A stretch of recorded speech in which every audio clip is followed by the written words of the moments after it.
Week 4 of EN 102 Business Writing. This week we're going to be looking at grammar concepts and overall strategies for tackling school. And of course, we'll be talking about your first major essay, which is due at the end of the week on Sunday. So I've been starting to put the reading quizzes up in the introduction section because you should be looking at the quizzes before you do the reading so you have an idea of what to look for. Even there's only one reading from chapter 1, I do think it's a pretty important chapter to look at. It is talking about how you can have a strategy of success in college. One of the things I often tell my students in my in-person classes, who are often freshmen who haven't been through this before, is there is a magic trick to making school less stressful and helping make certain you have the best chance possible to succeed. And that trick is show up to class, do the readings, do the homework, have a conversation with your professor.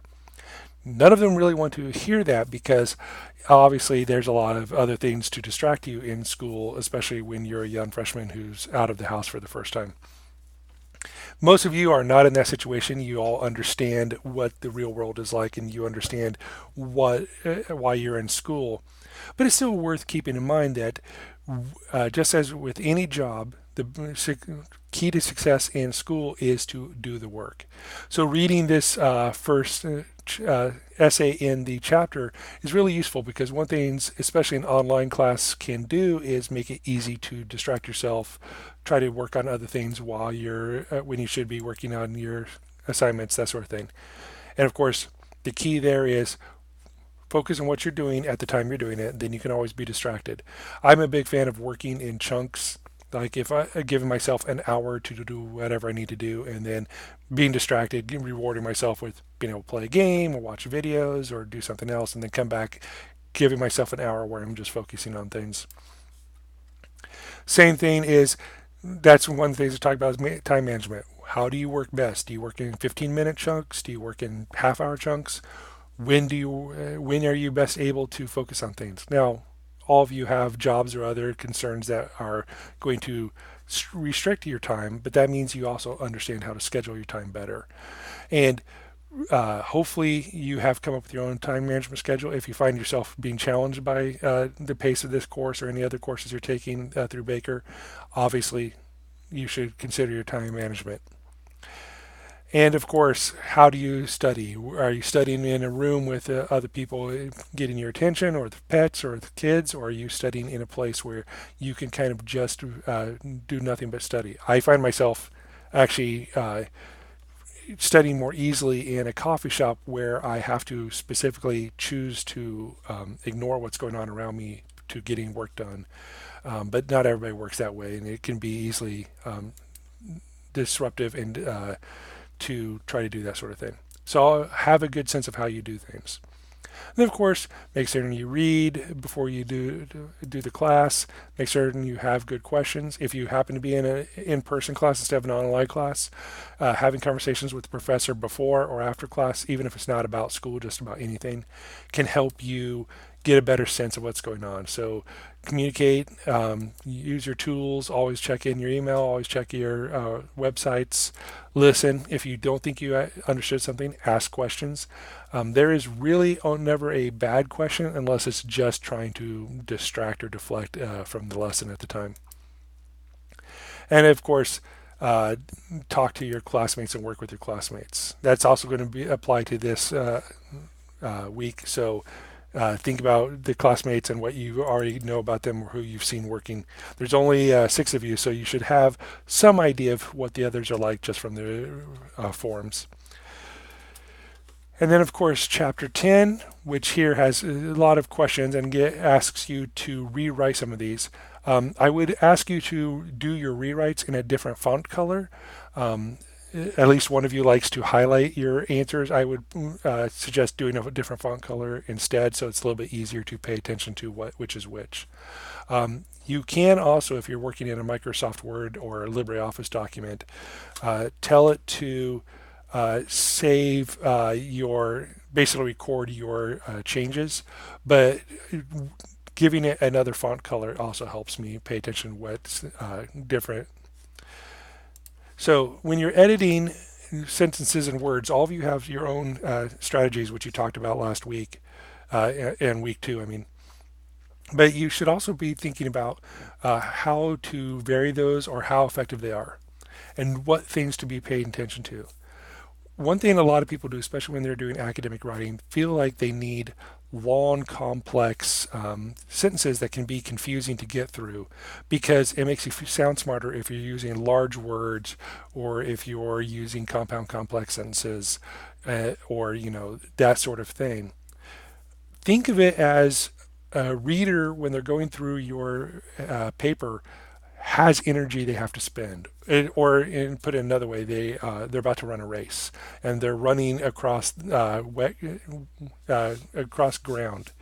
So what you want to do is think of your sentence as something they have to get through. Now, if there's interesting concepts in there, if there's things you're saying that are worth paying attention to, obviously the race is going to feel a little bit faster. But if you are making them have to get through mud, get over obstacles, have to pause for a moment to understand what they have to do next, that means that they're spending energy in things that you don't need them to, which is not paying attention to your ideas, but instead just making it through the sentence. So try to figure out if you're being concise, if you're being considerate, if you're being thoughtful and clear. Clarity is so important and is one of the hardest things to master in academic writing because you do need a formal tone, and sometimes clarity means you need to have a compound complex sentence that can take up the space of what a normal paragraph would. But sometimes it means you just need a few words or a few short sentences. So try to eliminate all the unnecessary effort so that when you do have to require a large amount of effort, your reader is not tired and there is a reason to get through it. So that's what all this advice here is about: how to think about spending your energy wisely, removing unnecessary phrases, avoid weak things, vary your sentence structures. Don't just do one kind of sentence over and over again. So pay attention to these suggestions about how you do that sort of thing. These are some of the best pieces of advice you can hope for in terms of getting your point across clearly and smoothly. One thing I want to mention specifically about this is don't fall into the trap of trying to go for big words. For example, the word here is one of my favorite words around, sesquipedalian, which, as you can see here, means a very long word, a word of more than 3 syllables or something. But what it actually means is it's basically using a very long phrase or a very long word when a short one would do better. And one thing I'm a big fan of is paying attention to what it actually means, what you can use to say. Sometimes it is fun to drop in a word like this to make a point, but if you do this, the other thing to do when you're using thesaurus words is always make sure you understand the definition, because not all synonyms mean the same thing. They just have similar meanings. So make sure you go through this and understand why you use compound complex sentences, or why a compound sentence, or why complex sentence, and what the points of them are. And again, pay attention to these pieces of advice. And so when you're looking through here and giving feedback and making changes, consider clarity before anything else. All right, so what else are we looking at this week? We have a couple of fun little side things to help you understand concepts. This is a video by Weird Al Yankovic where he sings about word crimes. If you don't know who he is, he's the only successful parody musician in the world. And the point of this video is to kind of make fun of the concept of being horribly offended by grammar. But at the same time, it is also about how you pay attention, be aware of what's going on around you, and how it makes you sound if you do some of these mistakes. And of course, there's a plenty of signs and other ways to make your points unclear just by not paying enough attention to what you're doing. So after that, there are a couple of instructions, a couple of TED Talk things that focus on specific things. You notice both of them focus on commas in certain ways. That's because it's easy to mess up a comma, it's easy to pick on, but you can do this for almost any kind of punctuation or grammatical idea. The TED Talks are a little bit long, but they're both pretty good and pretty interesting to understand things. By the way, in academic writing, make the error for the Oxford comma, which means when you follow this, you understand, but it's the final comma in a series. And one last resource available to you is you should be aware of Grammar Girl, and this is a great way to look up a bunch of little videos and blog posts about different kinds of common grammatical issues. And of course, you can always ask questions like the difference between which and that. And almost always she's had a something in here you can look up and find that out. Although obviously I'm going to need to narrow my search a little bit. So that's what that is for. This reflection form, I want to point out, has two purposes. You don't have to use the form for this, but you should be able to consider this. You're going to have to do a peer evaluation for part of your assignments this week. So that means either using the forum or just looking at the names of people in your class and sending emails to them to make sure you work with at least one partner about checking out your essay before you get done. We'll talk about that in just a second. But the forum is a very easy way to go because everybody has to look at it and reply to it anyway. So obviously, Sean has gotten ahead of everybody and started responding to the concept. But basically, I want you to just talk about the process working on the cause and effect essay. The reason for this is because while this essay is probably not the most challenging thing you've had to work on, understanding the process you go through when you're writing is extremely valuable. Knowing how you can do these things. Just like anything else, as I've said last week, when you're doing a skill and you put practice into it, the more you understand what you're doing and why you're doing it, the easier it is and faster it is for you to get through the same steps the next time you have to do it and the next time. And if you have steps that aren't working for you, be able to identify them and moving along with it. So the writing skill activity I referred to is, besides the peer evaluation, besides the peer review exercise, is you're going to be doing a feedback log. And the feedback log is visible here. And this is one example of it. You do not have to do this. But what it is, you want to set up a log for when you get feedback, how you respond to things, so that, especially to major errors, issues with feedback to papers and this sort of thing, to help you understand what you need to do. So basically on this, you'll go through the various feedback to essays and the pre-writing essays and that sort of thing, and figure out what your most common errors are and take notes about them. It can be any way you want to do. Here's some examples here.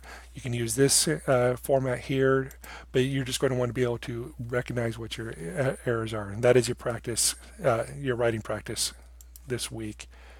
The last part, of course, I was talking about was the peer review exercise, and you're going to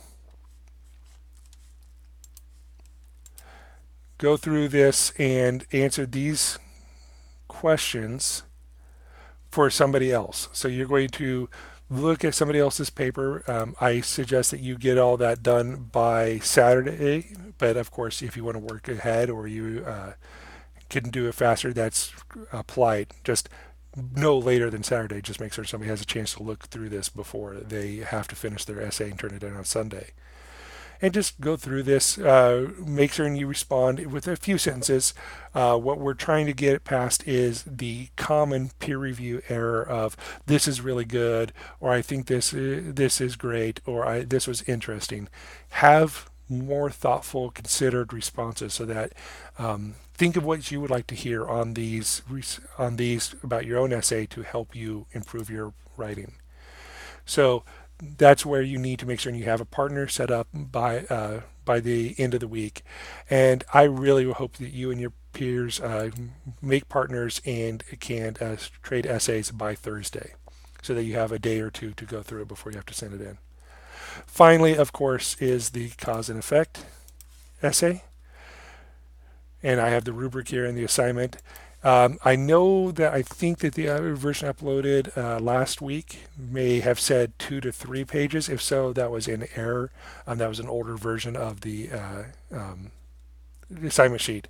It is 3 to 4 pages. That's 500, 750 words in common MLA format.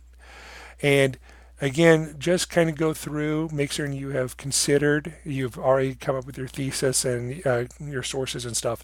And so go through and look at how to turn that into an essay. Make that into a full, complete idea. So again, if you have questions, look at the examples in the book. They have several cause and effect essays in the book, or start doing searches on Google for cause and effect essays and try to figure out how to turn your information and your sources, your summaries, into a full essay. If you have any questions about this, feel free to email me or ask me questions in my forum or on my during my online chats.